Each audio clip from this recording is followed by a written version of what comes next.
This is Mark Triana reporting for the Chicago Music Guide, and I'm here at the Mayhem Fest with Herman of DragonForce. How are you doing?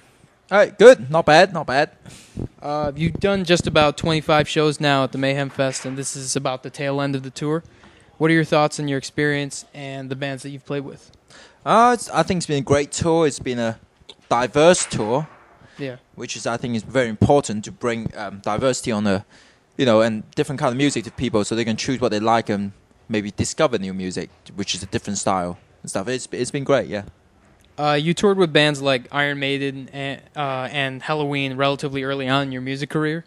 In what ways did that affect the music that you were making, and what kinds of things did you learn from those experiences? I think it doesn't make any difference to what we do in music, what we're gonna make. They do their thing and we do our thing. The tour is a tour. We have to go out and do our show as well. We can't change our show based on what other bands we're playing with. But I think what we learned is, back then is early career, so we're playing on the big stage, with Iron Maiden, so that was, you would definitely learn how to play on the big stage. It's experience, yeah. Because DragonForce was formed in London, England, and you've toured pretty extensively around Europe and abroad, you have a pretty unique perspective on performing for different audiences. How would you compare performing for an American audience as opposed to any other audience? I guess one of the ones we can pick out, is I guess certain jokes that go down well in America and Australia or England will never ever gonna work in Germany. It doesn't. It just, people are different, different culture. What we find really funny, they will just go, what? So I think, that's definitely one thing for sure. Different culture react differently, but I think mostly are the same. I think jokes-wise, certain countries definitely don't understand. Yeah.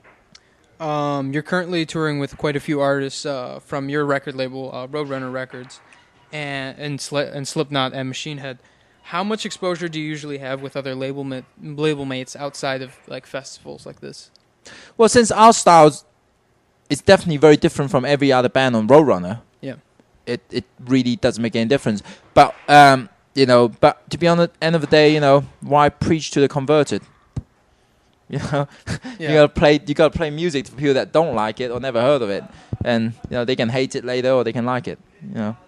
Your MySpace page credits video games as an influence for your music. First of all, which video games have had the greatest effect on you, and how have they affected you?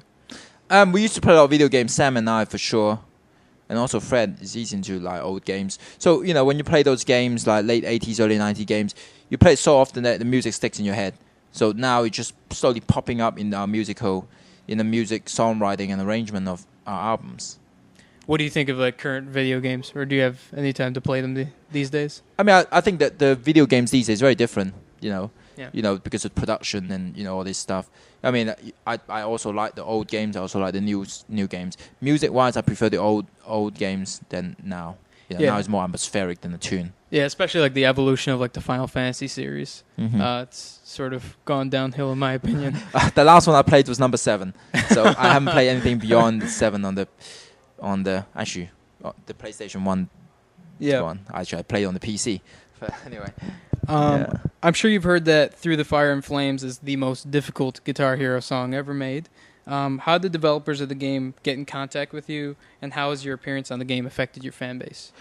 They just contacted us because they said, look, there's been lots of requests from gamers to have the song of a DragonForce song, and they were only going to do it if we're able to supply them the master track, so the the real playing from us. So yeah, and that was it. We weren't thinking, wow, we're going to be big now, we're going to reach new audience, but it ended up being that way. So that's really cool. And another one of your songs is on the download pack, right? Yeah. So the hardest song should technically be Heroes of Our Time soon, which is the download pack, the song from the new album.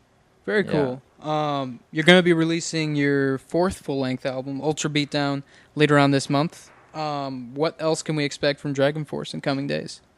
Apart from the album, or from the album? As far as touring goes and things like that, are you going back to Europe, or?